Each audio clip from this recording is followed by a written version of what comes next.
Pernah ngerasa nggak sih, dunia ini kayaknya makin cepet aja geraknya. Rasanya di mana-mana orang dengerin musik yang sama, pakai baju yang modelnya mirip-mirip, dan ngomongin hal yang lagi viral. Nah, itu bukan cuma perasaan kamu aja. Itu namanya arus globalisasi yang kuat banget. Dan kali ini, kita bakal bahas gimana arus deras ini bisa jadi mengikis sesuatu yang sangat personal buat kita. Akar budaya kita sendiri. Oke, kita langsung aja ke pertanyaan utamanya.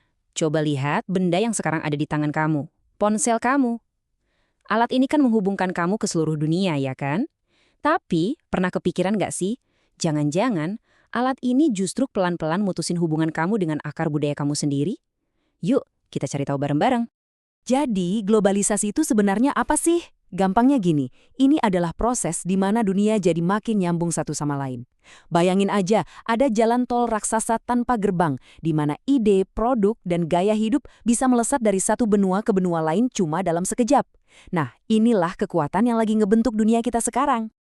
Tapi, ya gitu, kayak kekuatan besar lainnya, globalisasi itu bukan pahlawan atau penjahat yang sesederhana itu. Ada dua sisinya. Di satu sisi, dia bisa memperkaya kita. Tapi, di sisi lain, dia juga bisa jadi ancaman. Justru, ngertiin dua sisi ini tuh kuncinya buat kita bisa jalan di dunia modern ini. Terus, gimana caranya semua pengaruh global ini bisa sampai ke depan pintu rumah kita? Yuk, kita bedah saluran-saluran utamanya yang seringkali bawa semua itu ke hidup kita tanpa kita sadari. Yang menarik di sini, pendorongnya itu macem-macem banget. Ternyata bukan cuma soal media digital loh. Lihat aja daftarnya. Ada perdagangan, pariwisata, pertukaran pelajar, bahkan sampai kebijakan pemerintah. Jalurnya beda-beda, tapi semuanya itu nyambung dan saling nguatin satu sama lain. Coba deh bayangin, film Hollywood terbaru, lagu K-pop yang lagi viral di mana-mana, atau challenge dance di TikTok, ini semua bukan lagi hal yang asing. Ini udah jadi bagian dari obrolan kita sehari-hari, bagian dari lingkungan kita. Intinya, budaya global itu bukan lagi sesuatu di luar sana, tapi udah ada di sini, di sekitar kita. Nah, kutipan ini penting banget. Seringnya, kita cuma nyerap ini semua secara pasif. Kita kan scroll-scroll, nonton, dengerin. Tapi seberapa sering sih kita benar-benar berhenti sejenak buat nanya ke diri sendiri, gimana ya semua ini ngebentuk cara pandang gue terhadap dunia dan terhadap budaya gue sendiri? Pertanyaan yang krusial kan? Sekarang, kita masuk ke inti masalahnya. Globalisasi, seperti yang tadi kita bahas, itu kayak pedang bermata dua. Yuk kita bedah bareng-bareng, apa untungnya dan apa risikonya. Di satu sisi, pertukaran budaya ini keren banget. Kita jadi bisa nikmatin makanan, musik, sama seni dari seluruh dunia. Hidup jadi lebih kaya. Tapi di sisi lain ada resikonya. Ketika budaya global yang lebih dominan masuk, tradisi lokal kita yang unik itu bisa pelan-pelan kesingkir atau bahkan hilang sama sekali. Yup, campuran budaya juga bisa ngelayarin inovasi yang luar biasa, seni baru, ide-ide baru. Tapi gimana kalau nilai-nilai yang datang dari luar, misalnya individualisme atau konsumerisme, ketabrak sama nilai-nilai lokal, kayak kebersamaan atau tradisi? Wah, ini bisa bikin gesekan sosial yang serius. Pariwisata emang bisa bawa banyak pemasukan dan bikin warisan budaya kita lebih dikenal. Tapi di saat yang sama, masuknya merek-merek makanan cepat saji global atau barang impor yang murah bisa bikin pengrajin sama produsen lokal kita jadi bangkrut. Ini paradoks ekonomi yang beneran terjadi. Nah, jadi inilah inti dilemanya. Ini bukan pilihan simpel antara global atau lokal. Ini tuh tarik ulur yang terjadi terus-menerus. Kayak tarian yang rumit antara mau berubah atau mau bertahan. Pertanyaannya gimana caranya kita bisa nemuin keseimbangan yang pas? Oke, masalahnya kita udah paham.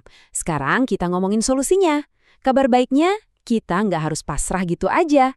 Ada strategi-strategi proaktif buat berselancar di atas gelombang ini, bukan cuma buat bertahan hidup, tapi malah bisa berkembang di tengahnya.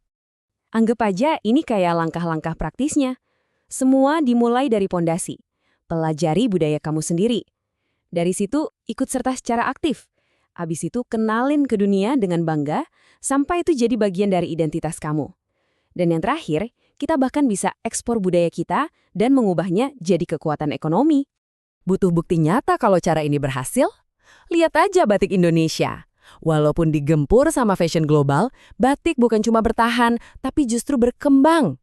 Batik itu beradaptasi, jadi lebih modern, dan diakui di panggung dunia sebagai simbol unik dari identitas budaya Indonesia.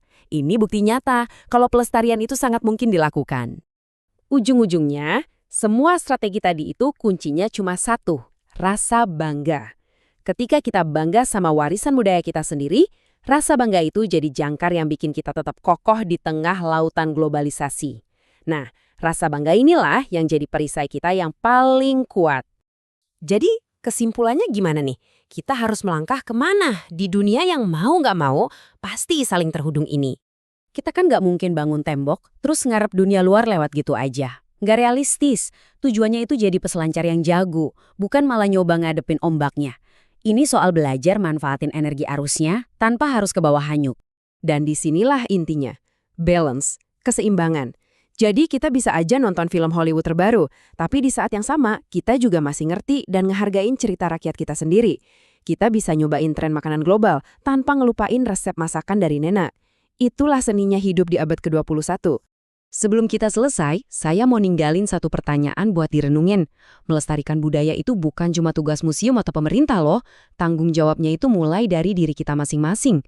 Jadi pertanyaan buat kamu adalah, bagian kecil apa dari budayamu, mungkin sebuah cerita, resep, atau tradisi yang bakal kamu bagikan hari ini?